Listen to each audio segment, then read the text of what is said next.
Adventure in Pipeman on W4CY Radio.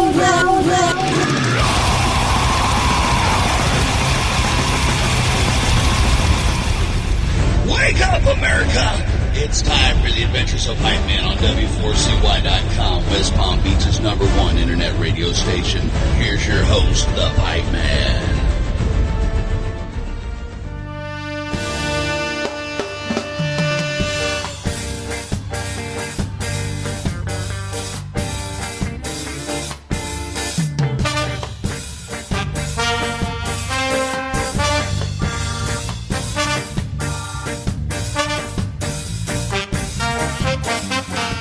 This is the Pipeman here on the Adventures of Pipeman W4CY Radio, and I'm here with Ken Stewart and Natty Frenchie from the Skatalites.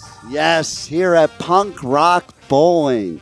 Man, you guys killed it out there. That set was amazing, and what a circle ska dancing pit you guys had. How does it look like when you're up top there watching these people dance to your music? Well, the mosh pit goes way back to, well, I guess punk rock, but we see it a lot in ska. You know, it's been going on for 40 years or so. Yeah, 100%. And so what brought you guys into ska? Like when did it happen where you felt that was your music? I was asked to audition for a reggae band, and I was playing reggae for about a year, and someone said, "Oh, you got to catch this band. They're coming to town for the first time. This ska, you know, like what the English beat play," which I love the English beat, but when I ultimately listened to what the Skatalites' music was, I said, wait a minute, this predates the English beat by about 20 years, you know, just the fact that they played vinyl when they played it on the radio. Like, hello, that's right. 1987 and you're playing vinyl on the radio. Like, so when I got to the show, I was amazed and I was like, how can this exist and I don't know about it? But, you know, that was the beginning of what's now known as the third wave ska movement. And there was bands from Boston like the Bim Scala Bim, and there was the Toasters from New York, and Let's Go Bowling, and you know, there was the spawn of a revival of this stuff, you know, going on. And all of a sudden, I was playing in this reggae band, and all of a sudden, the drummer of the Skatalites became our drummer. Wow. And I was like, what are you doing here, man? Like, I just saw the band. I thought they'd be touring the world, you know, and all of a sudden he's playing in this little reggae band in Rhode Island. But that's what did it for me. Once I heard the band once, I said to my friend at the show, I was like, if I could be in any band, this is the band. It's like, wow, combination of jazz, and all of a sudden it happened by accident, you know. I love that. What a great story. How about you? All right. I'm from France. What part? Oh, I was born in Bordeaux. I grew up in Africa, listening to reggae music, early 80s. And I moved back to France, and then I started reggae music. I had my own band, and then I moved to New York, and I freelanced for about 10 years in New York. As soon as I started to work as a freelance guitar player, and I play for everybody in reggae music, from U-Roy to Toots and the Metals, from Sizzla, all the Ken Booth, Alton Ellis. That's the name in reggae music, like legends. Right. So it was a good experience for 10 years to freelance. And one day I get a call from Lester Sterling, who was the original Skatalite sax player. And I get the call to come sub for the guitar player for a couple gigs in Mexico. And, well, they kept me. The drummer at the time was Lloyd Knibb, the original drummer. And he asked me if I could stay in and do some work. So I said, all right.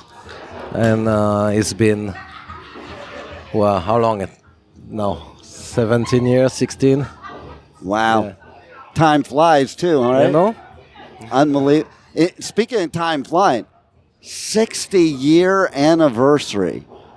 What the hey? I mean, like, that is an amazing milestone, and you guys just celebrated it recently with a show. Yes, well, you know, I would like to say big up the original Skatalites for creating this music, you know, back in the days, 1964 in Jamaica, you know. And we all just joined the band along the way with the original, but life, everybody passed away right now. So we are like a legacy band, but we all play with the original, and we keep it's important to keep the tradition, and we love the work, and we do it the best we can and keep the tradition going on. And isn't it amazing? Like, I saw it here at Punk Rock Bowling. You guys played, and you played like one of your original songs from way back, and the crowd was like going nuts. Like, and No Doubt played that song at Coachella this year. did they really? Wow. They used to open for us. No doubt. Coachella. Have our own. Wow. That's pretty cool. It's a theme. It's a movie theme song, you know. But we made it popular, and then the Specials covered it. And Amy Winehouse, no, because it's not a vocal. I don't know, but You know, the last Punk Rock Bowling I did media coverage for, the Specials played, and they played, are you ready for this? Ghost Town. Yeah. When did they do that live? They never do that live. They did it here. Like, that's pretty wild to me. Because I was gonna be bummed if they didn't play that song, you know? And I'm glad you brought up about the third wave, because I think a lot of people don't realize all the waves of ska. And we used to have like a ska show on our station. This dude was a genius. Like, I didn't know about all the waves. I just knew I liked the music. I didn't know the evolution of ska to where it is today. So I think a lot of people should know that, because I think they just lump everything together and they don't know, you know? well, I mean, there was the evolution from ska to rocksteady to reggae, and then the Brits caught on and they started throwing rock. And they were also playing, you know, English white musicians playing with English Jamaican black musicians. That's where they got the name Two-Tone from.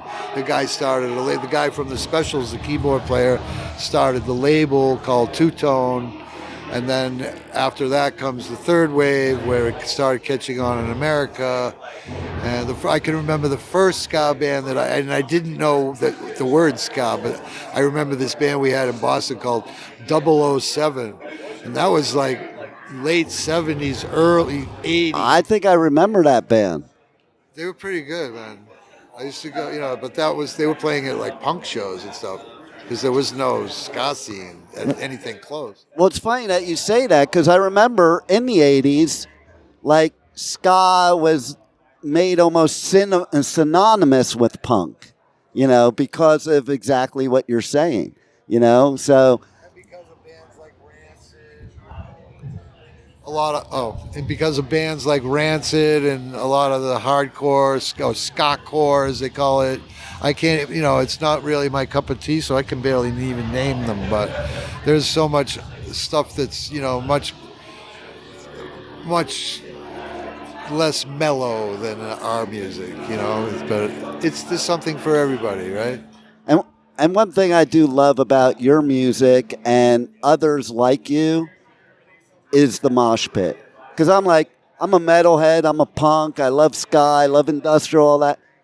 And I get into the craziest of pits, but I have a lot more fun in a ska pit like that. It's just, I can't even explain it. The feeling you have, it's just pure happiness. And what were you going to say? Oh, well, yeah, about the evolution of ska. In Jamaica, it was couple of different style of ska with different bands already, but Right. you can hear the first wave through the recording quality, already the style of how they play the music. And when you go to England, it's play a little bit different. And then when you go to the third wave, America or South America, it's different. So many. You have the punk ska, the rock ska, you have the Skatalites, which is more soul and all those English band and yeah. So, but you can hear the difference in the sound. Oh yeah. When that dude had the show on my station, he started off from the beginning, the original ska, and he was playing this music. I was like, it sounded like something from like the 40s with, that kind of record player type of thing. And I mean, maybe I'm old school, but I think that's cool. That sounds like there's something about that analog sound that has that smoothness opposed to the chop of the digital that's missing all that middle part, right? So, 60 years, now what? What's the next milestone? Like, are we going to 100 now? Well, we are, we just released 2 tracks last week, and there should be a complete album probably by the end of the year. And, we just continue to travel the world and hopefully play some new countries that we haven't been to. And, we try and revisit our biggest market really is the Latin people.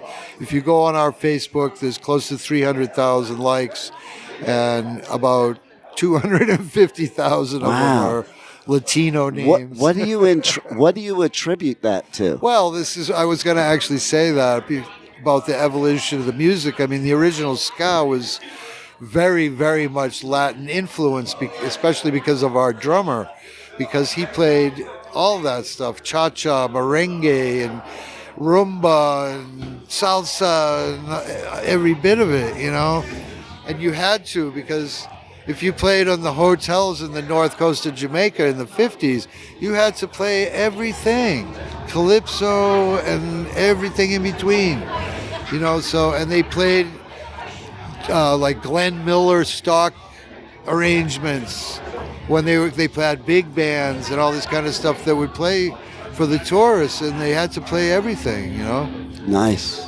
I like it. Also, Skatalites, hopefully 100 years, and why not more? Because Skatalite is an institution. It's like Buena Vista Social Club. It's like Count Basie Orchestra. It's like, representing the music, so now it's become like an institution. I love it. It has for sure. I mean, hopefully, Skatalites forever. Skatalites forever for sure. And how do people connect to you guys on socials, on the web, or what have you? Buy your merch, check out your show dates, get your new music, all that good stuff. Well, we've got the usual Skatalites.com. That's Skatalites. And we've got Facebook /Skatalites, Instagram /Skatalites, Twitter, the whole heap, all of it, We're on Pandora and Spotify and everything, I mean, Skatalites is like an institution. It's the godfathers of reggae and the creators, basically, I'll say they didn't necessarily create ska. A lot of the chief members of the Skatalites did, but they perfected it. There you go. And especially the beat change with Lloyd Nibbs, the drummer. He changed the beat from the swing to the more straight ska. That's what we play more. And that's what we dance to. That's what we dance to, right? Yeah, so that's, I love it. That was the change, Yeah. Well, you guys killed it here at Punk Rock Bowling, and I didn't expect any less, but it is amazing to have you here. And thanks for being on the Adventures of Pipeman. Well, thanks you guys for having us. It was a pleasure, and we hope we'll be back. We love you. We love Vegas. Big up the show. Yeah. It is one of my favorite playgrounds. Yes, it's been a big pleasure, and we love coming here to perform for everybody, and it's been a pleasure meeting you, and thanks a lot. Oh, my pleasure, and I hope we do it again. Thank you for listening to the Adventures of Pipeman on W4CY Radio.